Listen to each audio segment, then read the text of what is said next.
Good morning Maranatha, Shalom Bapak Ibu dan teman-teman semua. Bertemu kembali di hari ini, Selasa 19 Agustus 2025. Sebelum kita mengenalkan firman Tuhan hari ini, mari kita berdoa. Tuhan Yesus, terima kasih. Engkau sungguh baik, kami masih diberi kesempatan untuk bangun di pagi hari ini dengan tubuh yang sehat tanpa kerusakan apapun. Sebentar kami akan mendengarkan sedikit dari firman-Mu, Tuhan yang pimpin dan sertai, agar kami dapat mengerti isi renungan pada hari ini. Hanya di dalam nama-Mu kami berdoa dan mengucap syukur, haleluya, amin.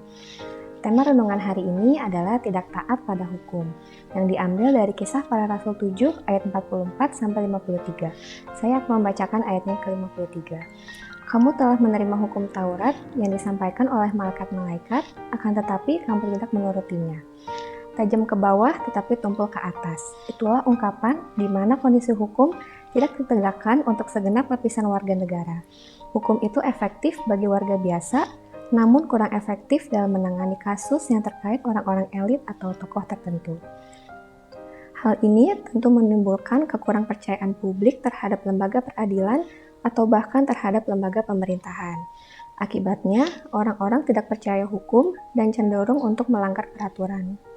Kondisi itulah yang terjadi pada zaman Yesus hadir sampai ia mati, bangkit, dan naik ke sorga. Kaum elit para imam dan orang-orang Farisi sering membebankan aturan-aturan ketat pada orang lain, sementara mereka sendiri sulit atau tidak mau memenuhinya. Hal ini pula yang dikatakan Stefanus memperingatkan para imam.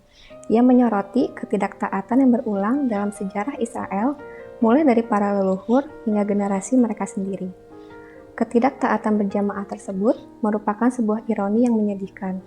Mereka sangat bangga dengan hukum Taurat yang agung, tetapi mereka sendiri gagal menaatinya, terutama dalam hal mengenali dan menerima Mesias yang menggenapi hukum Taurat tersebut. Melalui renungan kita pada hari ini, kita sekalian diingatkan. Mungkin kita bangga dan memiliki pengetahuan Alkitab, ajaran atau doktrin yang kita pegang. Namun, apakah kita benar-benar menaati firman Tuhan dalam hidup kita sehari-hari? Refleksi, Tuhan Yesus kuatkan, mampukan kami taat kepadamu. Pertanyaan pendalaman, apakah dengan pengetahuan Alkitab dan doktrin tersebut membawa ketaatan kepada Kristus? Mari kita berdoa. Tuhan Yesus, terima kasih kami sudah mendengarkan firman-Mu hari ini, dan firman-Mu hari ini dapat kami lakukan di kehidupan kami sehari-hari. Sebentar kami akan melanjutkan aktivitas kami selanjutnya. Tuhan dan pimpin dan sertai. Hanya di dalam nama-Mu kami berdoa dan mengucap syukur, haleluya, amin. Sekarang saya akan membacakan visi misi Universitas Kristen Maranatha. Visi, Universitas Kristen Maranatha menjadi perguruan tinggi yang mandiri dan berdaya cipta, serta mampu mengisi dan mengembangkan ilmu pengetahuan, teknologi, dan seni abad ke-21 berdasarkan kasih dan keteladanan Yesus Kristus.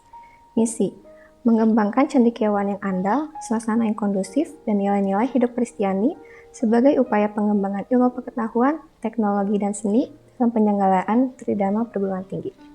Demikian renungan hari ini. Salam integrity, care, excellence.